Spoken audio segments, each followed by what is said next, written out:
While the world waits for a physical MMA fight between Elon Musk and Mark Zuckerberg, we're being treated with an online fight first. The crazy South African and the subdued robot man go head to head in the social media space. The drama really started back in October of 2022 when Twitter just kept tripping over ever since Elon Musk took over. Soon, problems of Twitter's verification was causing chaos in the real world. Stock markets became confused. They could not tell the difference between the Twitter account or a real company or just some trouble online. Individual stocks flash crash as bizarre announcements were made by trolls pretending to be the PR department of a company.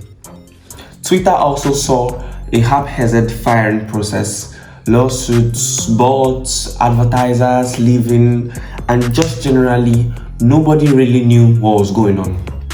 But over in the other corner, Zuckerberg was watching all of this closely and he was waiting. You see, as the Twitter chaos was unfolding, many users switched to other micro-blogging sites like Mastodon, Tumblr, and High Social.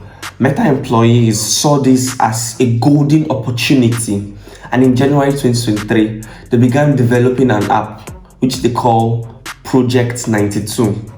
Now, Project 92 would later become Threads, and on June 9th, 2023, in the meeting with employees, Meta's Chief Product Officer, Chris Cox, would say, quote, "We've been hearing from creators and public figures who are interested in having a platform that is sanely run."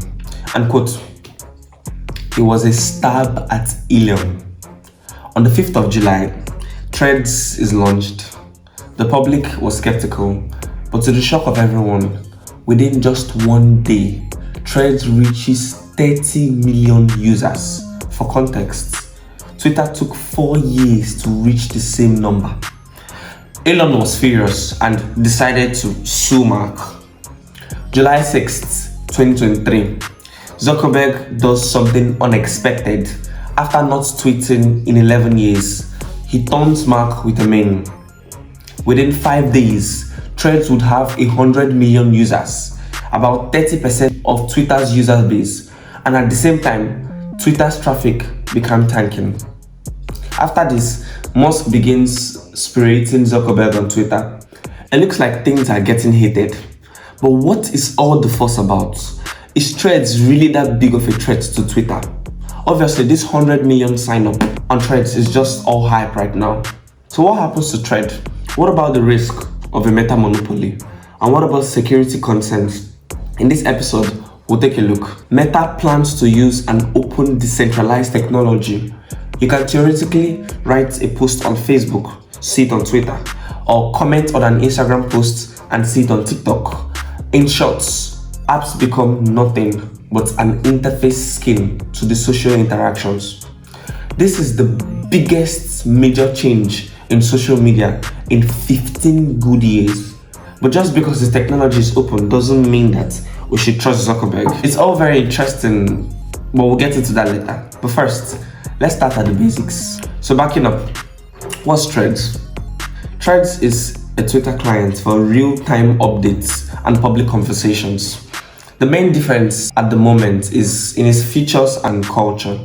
On Twitter, anything goes, but on Threads, they are actively not going to encourage politics or hard news. Since its launch, Threads grew quickly. Within several hours, the platform amassed to 2 million users. After a day, it reached 30 million. And at this point, this made Threads the most rapidly downloaded app in history, surpassing the previous records by ChatGPT. At the time of writing, Threads has over 100 million users, about 30% of what Twitter has. So the real reason for this fast adoption is not the fact that Threads is a better app than Twitter. It's more so that Zuckerberg has done something very clever. Twitter had to grow its user base from scratch. But with Threads, people who use Instagram can simply just sign up to Threads using their existing account, and they can bring along their followers and verification. Getting people to download and sign up for a brand new social media platform is hard. Instagram has 2.3 billion users.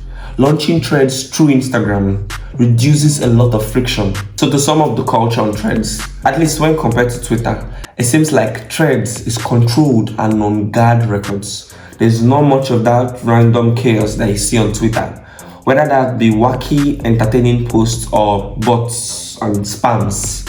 On Threads, Zuckerberg has stated, and quote, "The goal is to keep it friendly as it expands." That's one reason why Twitter never succeeded as much as I think it should, and we want to do it differently.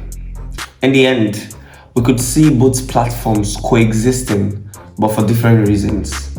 Twitter is more edgy and chaotic, whereas Threads wants to establish and have more features. And also, thanks to Instagram, Threads will have the unique advantage where the generally younger audience and an audience that may come from geographical regions that don't use Twitter. As for Threads right now, it functions solidly, it works smooth and is familiar. However, it is missing a lot of features. There's no trending news, no DMs, and no strong recommendations algorithm, a feature that will be essential to its long-term success, but it's still early. So who could come out on top here? We're looking at corporate history. It's not looking good for Elon. Elon and Zuckerberg come from opposite ends of business. Elon's experience lies in delivering physical products. It's more from the chemical engineering and mechatronics aspects. On the other hand, since 2004, Zuckerberg has basically grown up building social networks. So I mean, he's always better than Elon when it comes to the social industry. On the other hand, Elon Musk's experience in this area is starting to show. Twitter is having a hard time monetizing. To make up for it, longer tweets, longer videos, and verifications are all now behind paywalls. Even TweetDeck is behind a paywall. This kind of behavior from Twitter is in line with being a monopoly. They have the biggest platform in the space, so they could bump out cost at will, and users have virtually no choice but to take it. Even though some did try to move to smaller similar platforms, there wasn't enough of a network effect to challenge Twitter. Now with Meta and Threads in the picture, this is all going to change. Zuck has led a team whose expertise is in platform monetization, and Meta may be able to figure out what Twitter couldn't. Although Threads will not have ads until 1 billion users, Meta already has a good and established relationship with advertising clients. Threads is also seeing more user engagement than Twitter, which builds well for advertisers, and that is a master plan. Even though Twitter does have a new CEO, Lindsay Acarino, Musk will still tweet business decisions that will make investors nervous. Without warning, he decided to limit the number of tweets that users can see. So in this whole story, Zuckerberg is coming out looking like the more innocent one here. It does seem like after his hearings and podcast appearances, the general public's impressions of him have improved. But we shouldn't forget Cambridge Analytica and how Facebook collected personal data from millions of users, some of which was used for political advertising. This isn't to mention the countless other scandals that Meta has been embroiled. And also, around 32% of the world's population is on Instagram, and soon every world leader could be on Threads. Meta has the GDP and influence over populations that most governments would dream of. Meta platforms mind your personality, political stances, who you're friends with, all to serve you better ads. But this knowledge and data can be abused in many ways, sold for profits, or to cause political influence. To add to this, former Facebook staff have previously warned that Zuckerberg has way too much controlling power in his companies. That should tell you something. Okay, so here's the really interesting thing. While everyone is talking about the massive sign-up rates of Threads, there's another story going on here. Meta plans to use a forgotten 2018 decentralized web technology called ActivityPub. So what is ActivityPub? David Pierce from The Verge sums it up publicly.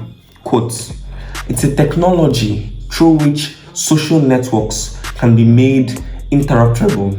Decentralized social media is to completely separate the user interface from an online data. Anytime you sign up for a new social app, you wouldn't have to rebuild your audience or refine all your friends. Your whole following and following list come with you. Those things should be part of the internet, not part of an app. You'll be able to post a picture on Instagram and I can see it and comment on it from the Twitter app. Different apps would have different strengths and weaknesses, different moderation policies, and create a tools that you have the same set of followers and follow the same account no matter which platform you use." Mike McHugh, the CEO of Flipboard, told The Verge, in quotes, "I was there in the early days of the web, and this whole thing of ActivityPub is as big a deal as HTML was back then. This is the single biggest opportunity of sin for the web since the dawn of the web," end quotes. This is the biggest change in social media in 15 years. The new wave of social media companies that use this kind of decentralized protocol are collectively known as the Fetaverse. Fetaverse. No wonder they sound similar. And unfortunately, Meta may use this same technology for their own gain. As for Twitter, it's unlikely that it will die. But the game has changed. From a business perspective, there's a lot of new risk that's built up. If Elon says something crazy that offends people, when something on Twitter breaks, users can now just jump to threads. It's going to be a slow grind, but the potential is there for death by 1,000 cut scenario for Twitter. So what's the final most probable outcome? Well, in my opinion, I think that once the initial hype dies down from the threads, we could see both platforms coexist, just with the different cultures, different users, and different use cases. In the end, the biggest loser of all of this is going to be Linda, the new CEO of Twitter. She's definitely going to have her work cut out. And as a side point, imagine if all of this was just advertising for the upcoming boxing match between Musk and Zuckerberg. That would be pretty fine if that was true. Anyways, that's about it for me. Thanks for watching. If you do want to see similar videos like this, subscribe to my channel. Bye for now.